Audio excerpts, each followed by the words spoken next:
When last we saw the Dallas Cowboys, they were giving up 48 points to the Green Bay Packers in their only home loss of the season. It was a spectacular end to the regular season in terms of overtaking the Eagles, but it all went up right after that in flames. Joined by Matthew Freedman, I'm thrilled that Matthew could spend some time talking Dallas Cowboys with us today. How are you doing? I'm doing all right, I guess, minus that reminder of how the season ended for the Cowboys. That's pretty ignominious, but also pretty in keeping with how the Cowboys have functioned the past few years. Really Yeah. excellent regular seasons, really disappointing postseasons, and I don't know if it's really going to be any different this year. Well, we're going to get into it. There's a lot of moving parts with the Cowboys, even though a lot of those parts don't involve Jerry Jones because he really is. He's not proactive. He just sits and watches everybody else do things, and he talks about drafting this person or that person or signing this person. And then weeks later, he signs them. Yet last year was I look at their stat sheet and it's really, really good. I thought it anyway that they deserved to overtake Philadelphia and become the number one NFC East team.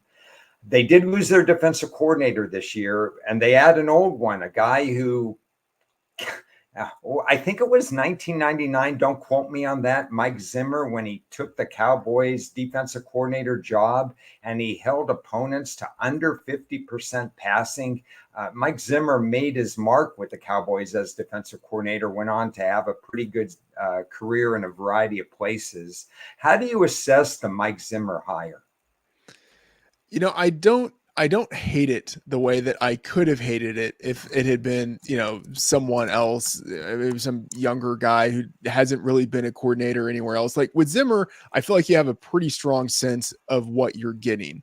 I would say that he is kind of like Dan Quinn in that both of those guys feel as if they're probably better suited to be coordinators versus coaches, although Quinn is getting a second shot at a coaching gig. But, Zimmer, I think he's done a pretty good job in Dallas, Cincinnati, where he was a coordinator, and then Minnesota, where he was a head coach. I thought he did a pretty good job of maximizing mediocre talent, or just kind of like league average talent. With Quinn, we've seen him as the coordinator in Seattle, the coordinator in Dallas. He's done well in those two jobs, but he also had great talent in both of those situations. And so I don't really know if Quinn has proven himself as someone who has been really capable of elevating the talent of the players in his system. So I feel maybe a little bit better in that regard about Zimmer than about Quinn. But anytime you have a new coordinator coming in, there can be the possibility for things really slipping, especially at the beginning of a season. And defense can be volatile year to year anyway. So, I feel okay about Zimmer, but man, I'll just say up front, I would have felt a lot better about this if they had fired Mike McCarthy, hired Bill Belichick, and Belichick is overseeing the defense and Josh McDaniels is overseeing the offense. I feel better about that combination, like with the talent they have already assembled in Dallas, than the idea of keep Mike McCarthy another year on offense and bring in Zimmer to run the defense. Wow, I really like that. Maybe we can turn the time machine back and put that in place because that sounds good to me. He's not going to get a lot of help defensively. They signed Eric Kendricks, I believe, in free agency, and they did that only after Kendricks himself reneged on the other team he was going to be going to, and then he signed with Dallas. Otherwise, as far as I could see, the only other addition they have is Ezekiel Elliott. And I've said every time you pass the ball to Ezekiel Elliott, the defense wins because he's not going anywhere with the ball. And I think that's a problem in today's offense. Meanwhile, they lost Pollard at running back. Didn't have a great year last year. He was better in tandem, actually. They lost Gallup. They lost a couple of offensive linemen, which we'll talk about when we get to the draft. Defensive tackle Hankins. They also had Van Der Esch, I believe, retired. So it looks to me like a net loss in free agency. How do you feel about how the roster looked prior to the draft? Yeah, I think you're absolutely right. A net loss in free agency. Losing Tyron Smith and Tyler Biadasz on the offensive line, that's pretty significant, like losing your left tackle and your center. Michael Gallup, whatever, that's kind of a wash.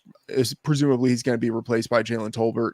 Losing Tony Pollard, not replacing him in the draft, like that's maybe a little bit questionable. And then on the defensive side, they didn't really lose any starters outside of Van Der Esch, who was retiring and who, hasn't really played consistently for years anyway.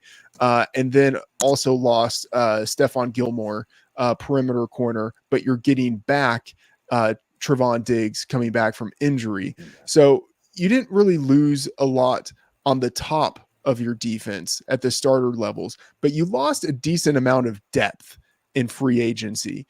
And, depth ends up mattering quite a bit as the season progresses. Yeah. And so they didn't, in my opinion, in free agency, do a great job replenishing that depth. And then I also don't think they did all that great of a job of replacing it in the draft. So let's transition over to the draft. And they made a lot of choices in the draft, starting with Tyler Guyton. They moved on to edge. One of my favorite moves was then going back to Cooper Beebe at offensive guard. And then a mishmash of other picks that I want to get your opinions on. So walk us through the draft. You see my needs up there. Your needs may differ from mine. Mine were offensive line, running back, DL, and then edge.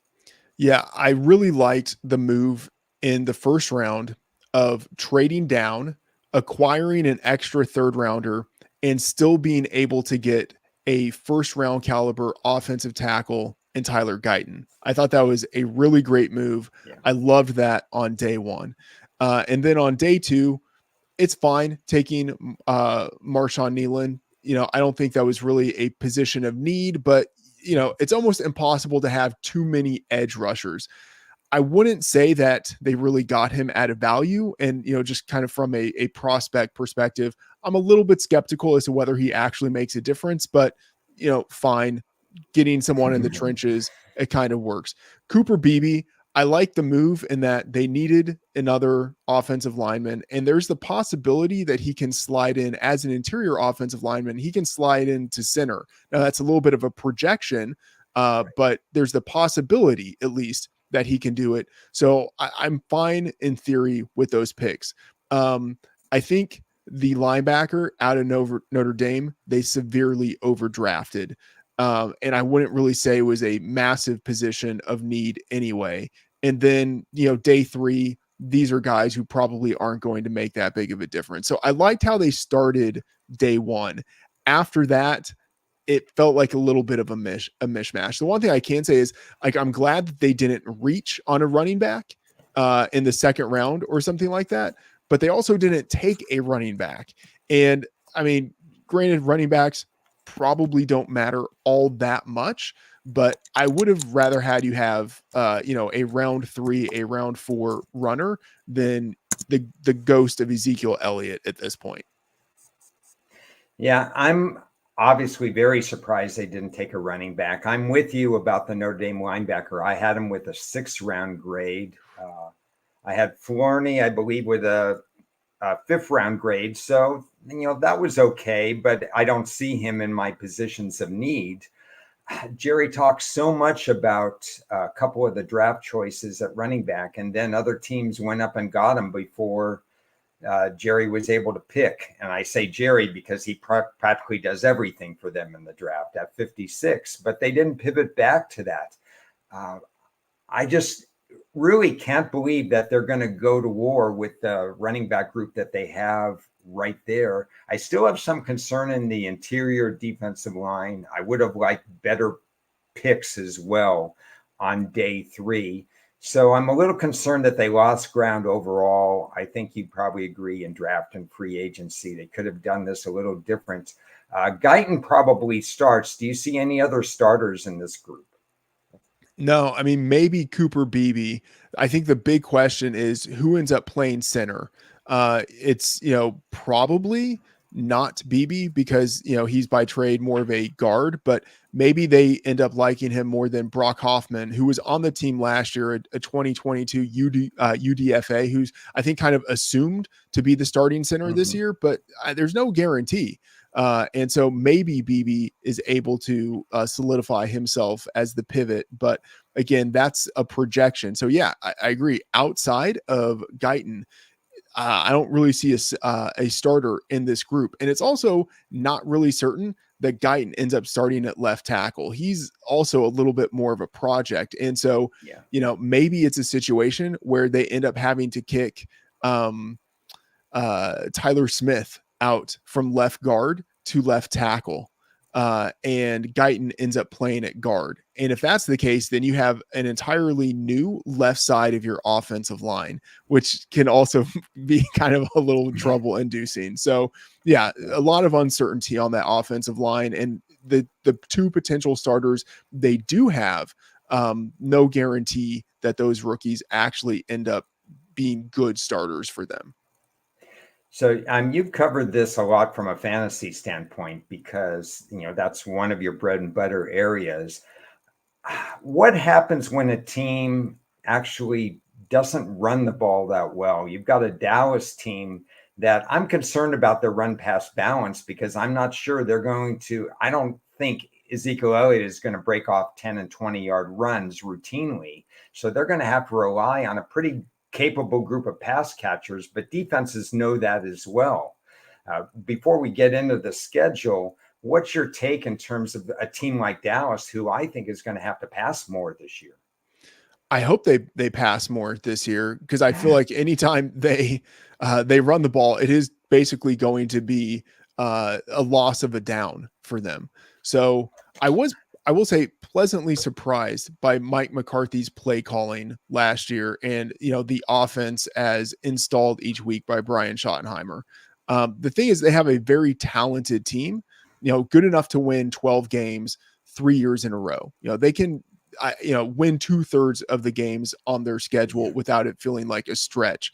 But the offensive and the defensive schemes were pretty simple. Like they never won by scheming. They won because they were just more talented than most of the other teams that they were playing against. The coaching didn't help out the players. So when they're facing bad teams, the Cowboys can be dominant. When they're facing good teams, the Cowboys can be outclassed because of their coaching, because of the scheming. And I think that when they're going against good opponents, that is where you will see problems with the run pass balance, with situational decision making by the coaching staff, things like that. So I think for most of the games, the run pass balance, probably not going to be too worried about that. The Cowboys will probably have a top 5 offense in general. But when they are playing good teams with good coaching staffs and with players who are talented, that is where the run pass balance and decision making is going to end up hurting the Cowboys. Yeah, and transitioning right over to the fact that they're going to play more difficult opponents. One of the perks is now not a perk anymore of finishing first in the NFC East because now they're uncommon opponents. Their reward is Detroit, Houston, and San Francisco. And I know Houston had a fantastic year last year, maybe overachieved, but they actually got better in free agency. They didn't sit on their tails at all. We know Detroit and San Francisco are two of the favorites, along with Philadelphia, perhaps, in the entire NFC. So this schedule got tougher. I look at the schedule, 3 short road game weeks, a trap game early in November, a revenge game coming up as well for them in San Francisco. Maybe the pacing is better after Thanksgiving. What struck your fancy in terms of the schedule? It's interesting to hear you point out the areas in the schedule that could be traps for them, the areas where they could overlook something or a potential snare. I think the schedule, and Grant, was everything you said with having a first place schedule, absolutely accurate. And then I think having to play just in general the AFC North. I mean, that's a division where all of those teams will punch the Cowboys in the mouth. So the Cowboys are going to have to be physical in all of those games. So in terms of the opponents they're playing, I do not think it is an easy schedule. In terms of the layout of the schedule, I actually don't think it's that terrible for the Cowboys. I like that they have the week 7 bye. So, towards the middle of the season, no international games. There's good balance in that they don't have any bad travel spots in terms of they don't have more than 2 games on the road in a row. They don't have any 3 of 4, 4 of 5, 5 of 7 away stretches like a number of teams. In weeks 4 and 5, when they do have 2 games in a row, one of those games is on Thursday. And so, they have 3 extra days of rest in between. So that is decent at least. In weeks 8 and 9, they're coming out of the week 7 bye. They're at San Francisco and then at Atlanta. So, not great that they're traveling across the country, but they get to stop in the middle of that travel in Dallas. So it's not really super painful to have those 2 games in a row on the road. And then after that stretch, starting in week 10, so the second half of the season, they have 9 games. 6 of those games are at home. And so that, I think, is a really nice closing stretch to the season where they get to be at home for the super majority of those games. And looking at the way that the divisional schedule falls is also really interesting. They have 1 divisional game in the first 6 weeks of the season before the bye. And so if there's a situation where there's some sort of problems with the defense in the first half of the season, however it is, if they struggle, at least they can get to the bye and maybe get things right without having lost 3 divisional games beforehand.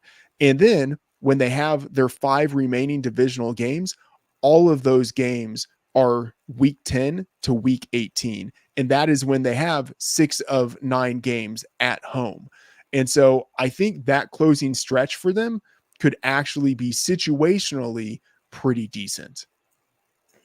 Take notes, everybody. That was a fantastic analysis. I really like the way you laid that out. A couple of thoughts. I mean, I took a couple of notes with that too, so I really appreciate that. And that lends right into season wins and divisional odds. They've been neck and neck with Philadelphia as far as who's supposed to win the division. I don't want to discount Washington and the New York Giants, but they've got to play these teams. For purposes of this show and these teams, there seems to be at least still somewhat of a gap. And we're seeing roughly about plus 130 to win the division over Philadelphia right now. And you can get 10.5. I mean, it's mostly 10.5. What I found was if you like the under, it's about minus 135. If you like the over, you could find a little bit over plus 120. Any thoughts on the division and on the season win total that's out there?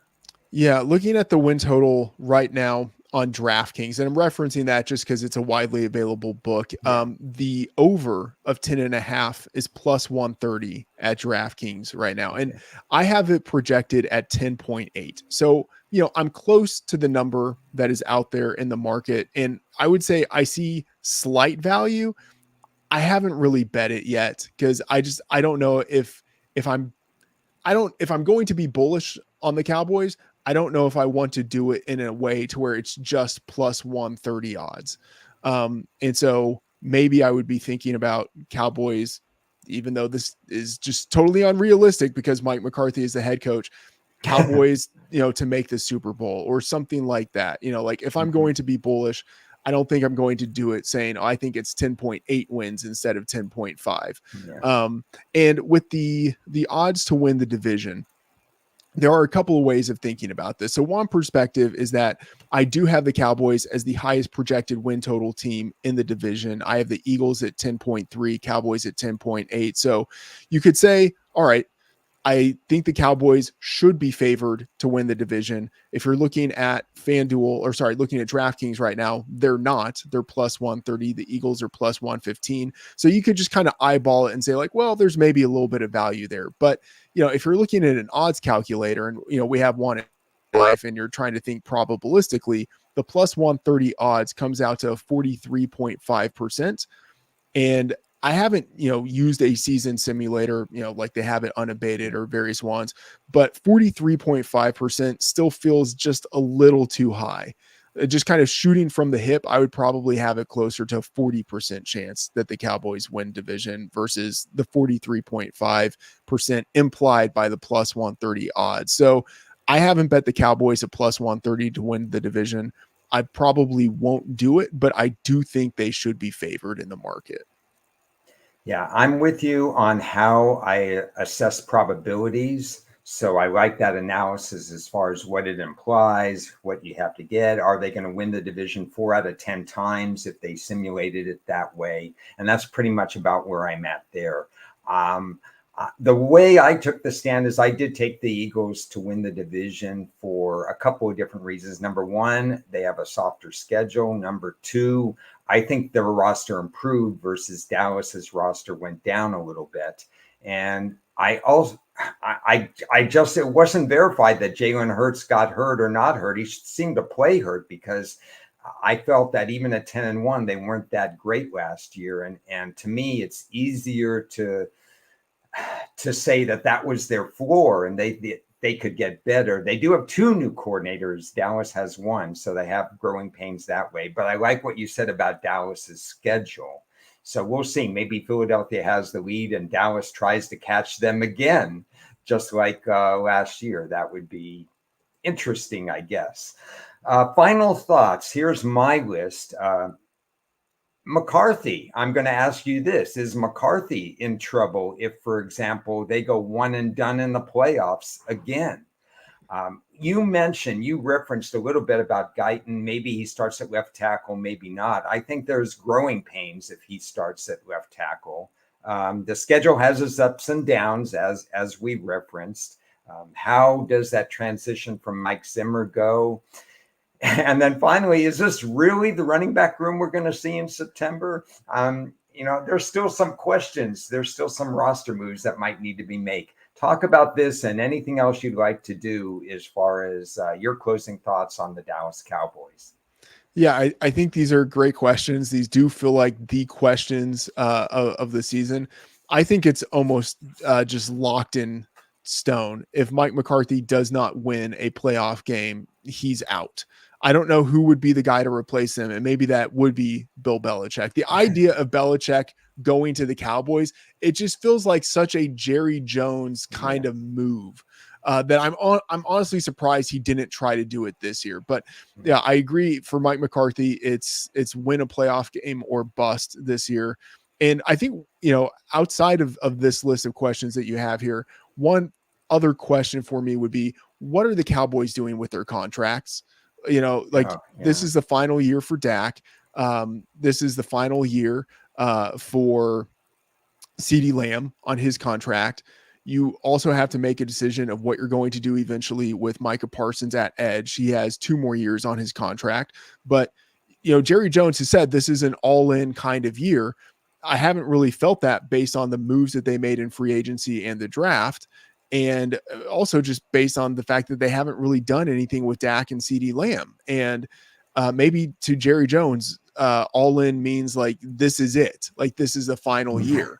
But man, like, something has to be done, because the longer that the Cowboys wait on Dak and CeeDee, the more expensive those contracts are going to get. And that's if they are lucky enough to re-sign them. There's a chance that Dak just hits free agency and he's gone. So I'm really curious about how even the contract and that, hanging over the Cowboys as the season progresses, maybe how that even informs some of what we see on the field. Yeah, expanding on that, for once in his life, I wish Jerry was proactive, because the longer he waits, to your point, the more the back half of the roster is going to suffer, because his hands will be tied. He won't be able to sign free agents that could start. He's only going to be able to sign free agents that supplement the roster in case of injury. And that's a problem. You need to be deep in a lot of different positions. I know quarterback is the most important position, but he needs people around him. And if you have 2 weak links on the offensive line, if you can't supplement your linebackers around Parsons, that looks to be a problem. Any thought real quickly? Dallas makes the playoffs, right?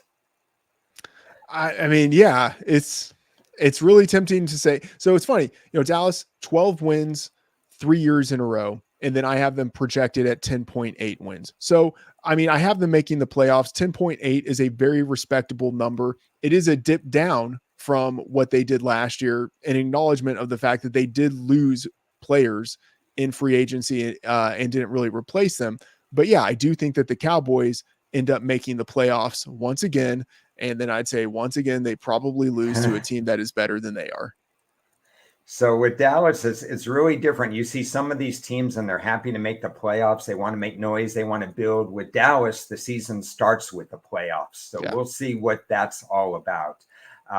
Matt, thank you so much for your insight in this particular team and with all things Dallas. Fantastic analysis of their schedule, their roster, the draft, and so on.